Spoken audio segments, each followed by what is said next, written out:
ẹ̀yin tèmi, mi ò mọ̀ bóyá ẹ máa wo fídíò kan lókè àbí nísàlẹ̀ àbí bóyá òun lẹ̀ ń wò lójú screen tẹ́ ń gbọ́ voice mi lábẹ́. Kí lẹ mọ̀ tí wọ́n ń pè ní sexual fetish? Yes, èmi ò mọ̀ pé ní ìbálòpọ̀ fetish. Ṣé wàá rí nǹkan tí à ń pè ní ìbálòpọ̀ fetish yìí? Oníkálukú ló ní o. Oníkálukú ló ní. Ó varies from one person to another. Ó dẹ̀ severe from one person to another. Ó dẹ̀ ti rán àwọn èèyàn kan lọ sẹ́wọ̀n from one person to another. Ó dẹ̀ ti já sí disease from one person to another. Kódà ó ti pa àwọn èèyàn kan from one person to another. Irú ìbálòpọ̀ fetish wo ni tiẹ̀? Ìkan lẹ̀ ń wò báyìí. Meanwhile, màá jẹ́ kẹ́ gbọ́ voice yẹn at the end of this voice of mine. Kí là wá ń pè ní kí là ń pè ní sexual fetish? Nǹkan tá à ń pè ní sexual fetish ò ní pé kó o wà sexually attached or attracted sí nǹkan tí ò jọmọ́ sexuality. Àwọn nǹkan tó jẹ́ wípé normal àwọn èèyàn mọ̀ wò pé kí leléyìí, eléyìí kò sí nǹkan tó jọmọ́ ìbálòpọ̀ nínú eléyìí. Tó jẹ́ pé kíní yóò mọ̀ fún ẹ ní ringing tone ìbálòpọ̀.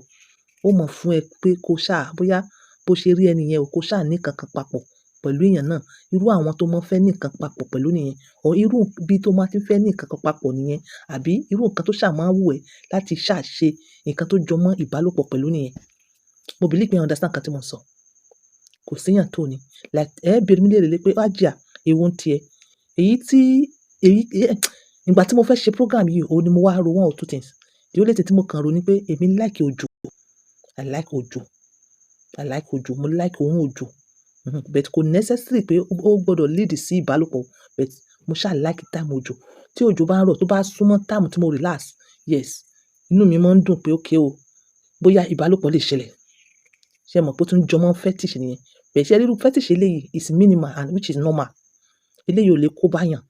Àmọ́ ṣé eléyìí tẹ́ ń wò lójú àwòrán yìí, ó máa rán àwọn èèyàn kan lọ sẹ́wọ̀n. Sexual fetish àwọn ẹlòmíì ò ní pé bí irú eléyìí tẹ́ ń wò, kí èèyàn máa tọ́ bọ ìyàwó lábẹ́ nínú mọ́tò. Ṣé fetish kan nìyẹn? Kí èèyàn máa tọ́ bọ ìyàwó lábẹ́ nínú mọ́tò. Fetish míì dẹ̀ wà tó jẹ́ pé àwọn míì ọmọdé ni wọ́n máa ń like.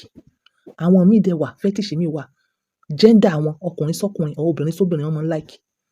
Àwọn fetish míì dẹ̀ wà tó jẹ́ pé wọn ò fẹ́ dó ojú ìdí, ojú òbò, ojú fùrọ̀ ni wọ́n fẹ́ dó. Fetish kan ni. Fetish míì wà tó jẹ́ pé shape ẹsẹ̀ òun ni tiwọn. Tó bá ti rí shape ẹsẹ̀ obìnrin àbí kí wọ́n rí èékánná obìnrin, àbí kí wọ́n rí bí ara obìnrin ṣe rí, àbí kí wọ́n rí irun obìnrin, àbí kí wọ́n rí aṣọ, particular aṣọ. Àwọn míì dẹ̀ náà dẹ̀ ní fetish tó jẹ́ pé kí gender wọn bá wọ aṣọ obìnrin. Àwọn míì fetish wọn ni pé kí obìnrin kó ohun sábíyá gọbọi.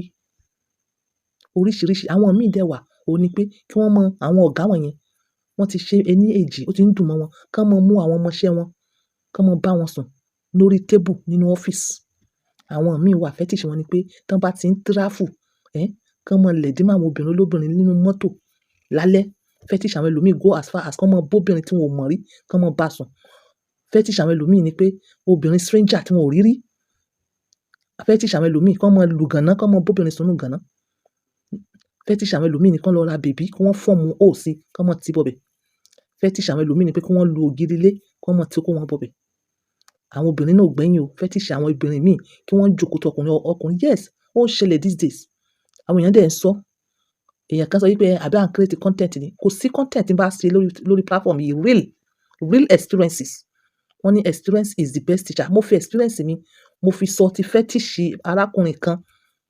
So irú àwa tá like láti travel by, èmi máa ń fẹ́ cover distance pẹ̀lú oorun. So àwọn míì kọ́ lọ́ ń gbé wa lékè àwọn ọkùnrin ní fetish kan máa tọ́ bọ obìnrin olóbìnrin lábẹ́ inú mọ́tò. That is really, really weird and bad. Irú yẹn tó bá ń ṣe ó lè rán ẹ lọ sọ́run àpàndodo. Ó lè rán ẹ lọ sọ́run àpàndodo. Imagine ìwọ tó fẹ́ ṣe fetish kó mọ bọ́mọdé sùn. Níjọ́ tí pálámbá rẹ bá ségi, ò ní bọ́m̀bẹ̀. Ìwọ tó like láti máa bá ọmọ. Níjọ́ wo wọ́n sọ arákùnrin kan bàbá ọmọ, ó ń tọwọ́ bọ ọmọ tiẹ̀ lábẹ́, ọmọ 3 years, ó ń tọwọ́ bọ lábẹ́. Fetish kan náà nìyẹn. Ǹjẹ́ irú yẹn ò lè rán ẹ lọ sẹ́wọ̀n? Irú fetish wo ń tiẹ̀? Irú fetish wo ń tiẹ̀? Eléyìí tá à ń sọ ń sìn yìí. Ó ti bí ó ti ń ṣe tẹ́lẹ̀. Ọkùnrin, good man, handsome looking person. Ẹ jọ wọ mọ́tò pẹ̀lú obìnrin. O ò mọ iṣẹ́ rẹ̀, o ò mọ bóyá ọ̀gá ọlọ́pàá ni, o ò mọ̀ torí pé mọ́tò ti pa yín pọ̀. O mú ọwọ́ rẹ̀ sùrúgùdù, ó ti bọ́ abẹ́ rẹ̀. Who does that? Irú fetish wo nìyẹn? Ó wá ṣe mí láàánú, ìdí fídíò yìí lélẹ̀. Ó wá ṣe mí láàánú. Obìnrin yẹn, she wanted to disgrace the man, but kò rí support. What kind of society is this? Ẹ̀yin kan imagine obìnrin olóbìnrin fa, ìyàwó èèyàn nìyẹn, mọ̀mọ́ èèyàn nìyẹn, ó dẹ̀ gun mọ́tò pẹ̀lú ẹ̀. Torí pé bóyá obìnrin yẹn jókòó sọ́mà, ó bóyá torí pé ó sùn. Torí pé bóyá ó sùn, torí àwa kan láti máa sùn nínú mọ́tò, àìfẹ́ travel, a máa ń cover distance ní pẹ̀lú òun. Ó dẹ̀ wá mú ọwọ́ wá tìbọ̀, ó wá fọwọ́ gbàdì rẹ̀. Who does that? Tóbìnrin bá sùn para, tójú bá kọ fírí, wàláhì irú ọkùnrin bẹ́ẹ̀ lè bóbìnrin yẹn sùn. Ìyàwó èèyàn ni o, mọ̀mọ́ ni. Ó wá ń kígbe, ó ń fi ìbínú sọ̀rọ̀, kò rí support o. Àwa àríyàn kankan láti béèrè lọ́wọ́ ọkùnrin yẹn pé why did you do that? Àrí. Wọn ò tiẹ̀ béèrè question, kí wọ́n tiẹ̀ halẹ̀ mọ́ pé àwọn máa mú lọ police station. Kí wọ́n tiẹ̀ péjọ lé lórí nítorí kó má bàa ṣe bẹ́ẹ̀ mọ́. Ẹ wá sọ wípé irú fetish rádaràda yóò ní continue. Ó máa continue. Ìyá èèyàn kan nìyẹn o. Ìyàwó èèyàn kan nìyẹn o. Ó lè jẹ́ ìyàwó ẹ o. Ó lè jẹ́ ọmọ ẹ o. Ó lè jẹ́ mọ̀mọ́ ẹ o. Irú society wo la wà yìí? Ṣó yẹ kó rí bẹ́ẹ̀? Ṣó yẹ kó rí bẹ́ẹ̀? Àwọn èèyàn tó wá ń sọ fún pé madam sorry na, ṣé bó ti ní kó má bínú sorry. Ṣó dà bẹ́ẹ̀? Ṣé kí wọ́n wá sọ fún mi pé àwọn category àwọn ọkùnrin tó wà ń bẹ̀ yẹn, àwọn gbogbo wọn náà ṣe bẹ́ẹ̀ ni? Ṣé gbogbo wọn ṣe bẹ́ẹ̀ ni? Ẹ má sùn para o. Ẹ má sùn para o. Gbogbo ẹ̀yin tẹ́ bá dẹ̀ like láti ṣe bẹ́ẹ̀. Ìwọ jẹ́ innocent, o kàn ní fetish rádaràda. Mo fẹ́ kó lọ mọ̀ pé kò sí ọ̀nà tí rituals ò ti gbé wáyé mọ́ o.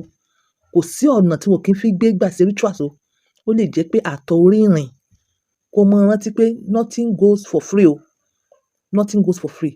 Ìbálòpọ̀ orí ìrìn tó jẹ́ pé ẹ̀yin kan ẹ mọ bí wọ́n ṣe ń lo rọ́bà dáàbòbò. Ẹ lè fi kó àrùn, ẹ lè fi kó wàhálà sí ìgbésí ayé ara yín. Wọ́n lè sọ pé àtọ̀ orí ìrìn tọ̀. Ọ̀rọ̀ tí mo mú wá fún yín kò jù báyẹn lọ. Ìlera làgbà, mọ́ dágunlá. Báwo ló ṣe ń ṣe ẹ́? Irú ìtọ́jú wo lo fẹ́ ká bẹ́ẹ̀ tọ́jú? Wo àwọn past videos mi. Kẹ́ ẹ kàn sí èmi Hajia Upon by 2 lórí 07015100651. Why will you be pressing my bum under the car? Are you mad? Are you stupid? I could not sit well. Are you stupid? Why are you pressing my? One time is okay. One time is okay. Do you know why I am? I'm sorry. Now you pressing my bum under a taxi because I entered the public transport with you. I'm okay.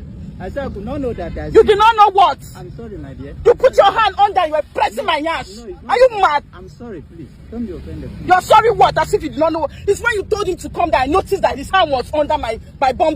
I was wondering what was moving under here. And there was space behind. There was space behind. He refused to sit behind. So that you come and sit down here. Put your hand under and you were pressing my hand. Are you mad? Do you know me? Don't be offended. Do you know I can drag you out of this bus? I'm sorry, please. You're sorry what? I'm sorry. Hey you, let's go. You're sorry about what? Why will you be pressing my hands? Are you stupid? I'm sorry. Are you stupid? I'm sorry, please. Don't be offended, please. Calm down. Please, I'm sorry. Don't be offended.